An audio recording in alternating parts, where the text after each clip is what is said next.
আগামীকাল বলবো, এরপরের দিনে আসসালামু এরকম আলাইকুম একদিন ওয়া দুই দিন তিন দিন রাহমাতুল্লাহি নয়, ওয়া টানা 15 বারাকাতুহু। দিন আল্লাহর হাবিব সাল্লাল্লাহু আলাইহি ইসলামের প্রশ্নগুলোর উত্তর করতে পারেন নাই।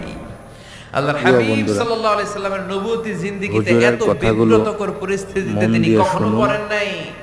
জীবন ইহুদিরা পাল্টে প্রতিদিন যাবে। এসে হট্টগোল করে আর মক্কায় রটনা ছড়ায়, দেখো এই লোকটা যদি সত্যি নবী হতো তাহলে তো উত্তর করতে পারতো, ঠিক কি না? ইহুদিরা যেহেতু উত্তর করতে পারে না, আসলে সে আসল নবী নয়, সে নবীজিকে ভণ্ড নবী, যে মিথ্যা নবী। প্রশ্ন পড়েন না করেছিল আউযুবিল্লাহ। 15 দিন পর সেটার আল্লাহ আয়াত ব্যাপারে নাযিল করলেন, ওয়ালা মিজানুর রহমান তাকুলান্না আজহারী হুজুরে লিশাইইন ইন্নী সুন্দরভাবে বলছে। ফাইলুন যালিকা মন দিয়ে শুনেন। গাদা ইল্লা আন আর ইয়াশা আমার চ্যানেলটা সবাই সাবস্ক্রাইব করে ও নবী, রেখে দিন। এই ভবিষ্যতের ধরনের ব্যাপারে ভিডিও পেতে সামনে থাকবেন থেকে যখন আপনি ওয়াদা দিবেন, ওয়াদা দেওয়ার সময় ইনশাআল্লাহ। ইনশাআল্লাহ শব্দটা মিলিয়ে দিবেন। সুবহানাল্লাহ পড়েন। ভালো লাগলে শেয়ার করবেন। আল্লাহর হাবিব সাল্লাল্লাহু আলাইহি সাল্লামকে ধন্যবাদ। শিখানোর মধ্য দিয়ে